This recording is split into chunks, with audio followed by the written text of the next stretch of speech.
Welcome to mat trader. இன்னைக்கு நம்ம நிஃப்டியோட எக்ஸ்பைரி. So August 18th. இன்னைக்கு நம்ம ஓஆர்பி ஸ்ட்ராட்டஜி எப்படி ஒர்க் ஆகிருக்கு அதை பற்றி நம்ம பார்க்கலாம்.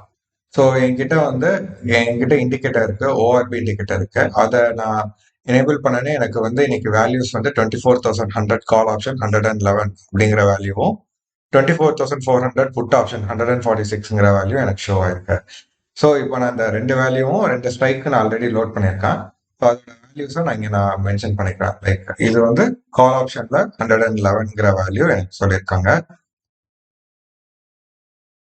24,400 புட் ஆப்ஷன்ல 146.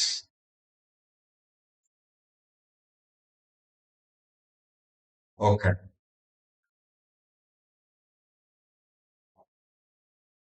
இப்போ நான் இந்த ரெண்டு வேல்யூ இங்க நான் மார்க் பண்ணியிருக்கேன்.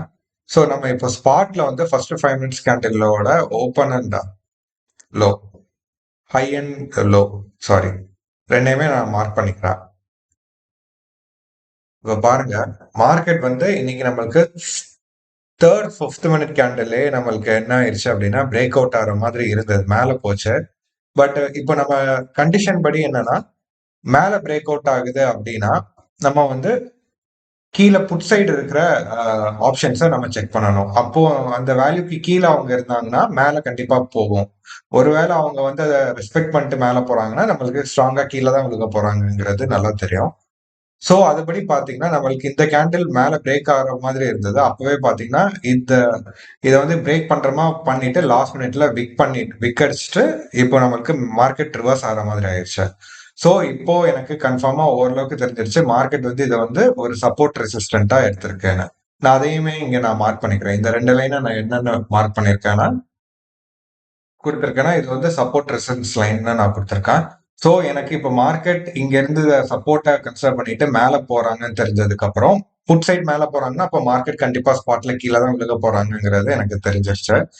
சோ அப்போ நான் என்ன பண்ணேன்னா ஒரு ஸ்விங் இப்போ ரீசெண்டா பாத்தீங்கன்னா இந்த ஃபர்ஸ்ட் கேண்டிலோட ஹை தான் பிரேக் பண்றப்போ நான் மார்க் பண்ணிக்கிறேன், அங்க என்ட்ரி எடுக்கலாம் அப்படிங்கறது பார்த்தேன் நானு.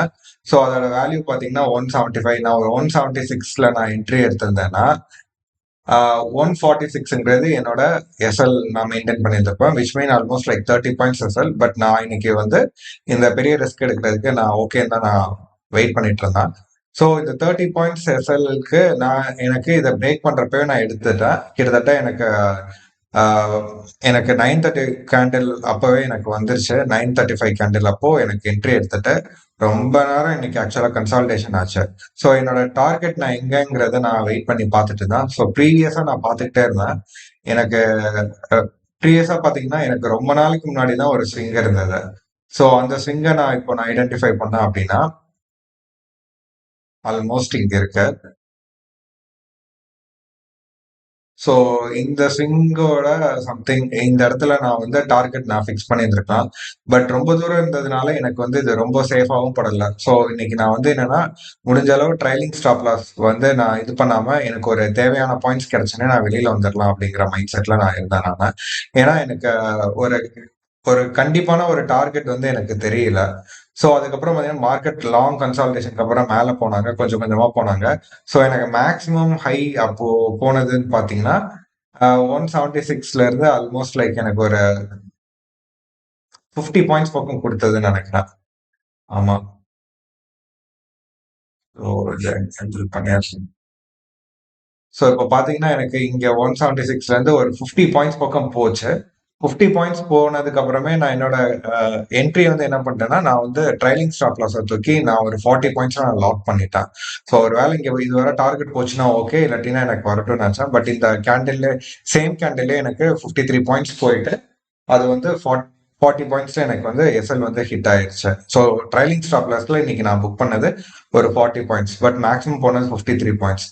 பட் இன்னைக்கு எண்ட் ஆஃப் த டே வர பாத்தீங்கன்னா மார்க்கெட் நான் ஸ்டாப் லாஸ் இதை மெயின்டைன் பண்ணிட்டு இருந்தேன், பட் அது வர போல.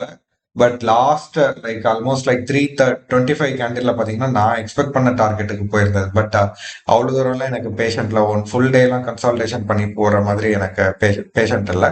ஸோ நான் இந்த கேண்டில்ல லைக் அரௌண்ட் 11:30 அந்த டைம்ல நான் 40 பாயிண்ட்ஸ்ல நான் எக்ஸெக்ட் பண்ணிட்டேன்.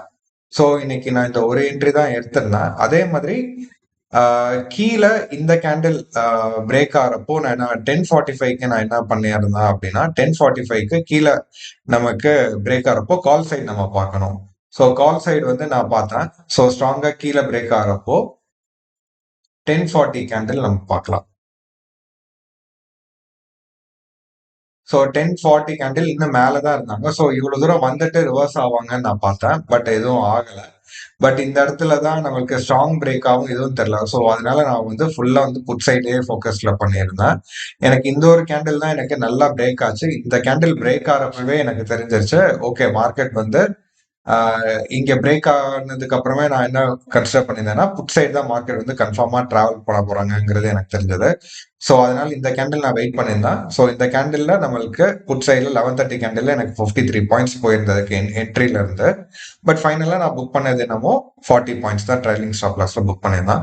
ஸோ இன்னைக்கு ஒன்லி லைக் புட் சைட் மார்க்கெட்டிங்கிறது இந்த ஒரு ஸ்ட்ராட்டஜி இந்த ஒரு லைனை வச்சு நம்மளுக்கு கன்ஃபார்மா தெரிஞ்சிருச்சு. ஸோ ஐ புக் 40 பாயிண்ட்ஸ் இந்த ஸ்ட்ராட்டஜி. ஸோ இந்த இது மாதிரி ஓஆர்பி ரிலேட்டட் என்ட்ரிஸ் வந்து நம்ம யூஸ்வலா மண்டே டியூஸ்டே மட்டும் தான் எடுப்போம். Like expiry and before before yesterday day before of expiry மட்டும் தான் நம்ம எடுப்போம். ஸோ இன்னைக்கு எக்ஸ்பைரி டேனால இன்னைக்கு நம்ம இதை வச்சு எடுத்துட்டோம். ஸோ இதே மாதிரி நிறைய கண்டென்ட் வேணும் இல்லை இண்டிகேட்டர் பத்தி டீடைல்ஸ் எதுவும் வேணும் அப்படின்னா நம்ம டெலகிராம் குரூப்ல நீங்க ஜாயின் பண்ணிக்கோங்க. டெலகிராம் குரூப்ல நம்ம இந்த ஓஆர்பி இண்டிகேட்டர் மட்டும் இல்லாம லைக் நிறைய ட்விஸ்ட் இந்த மாதிரி நிறைய இது நம்ம ஷேர் பண்ணிட்டு இருக்கோம். ஸோ எல்லாத்தையும் பார்த்து பெனிஃபிட் ஆகணும்னா நம்ம டெலகிராம் குரூப்ல ஜாயின் பண்ணிக்கோங்க. தேங்க்ஸ் ஃபார் வாட்சிங். தேங்க்யூ.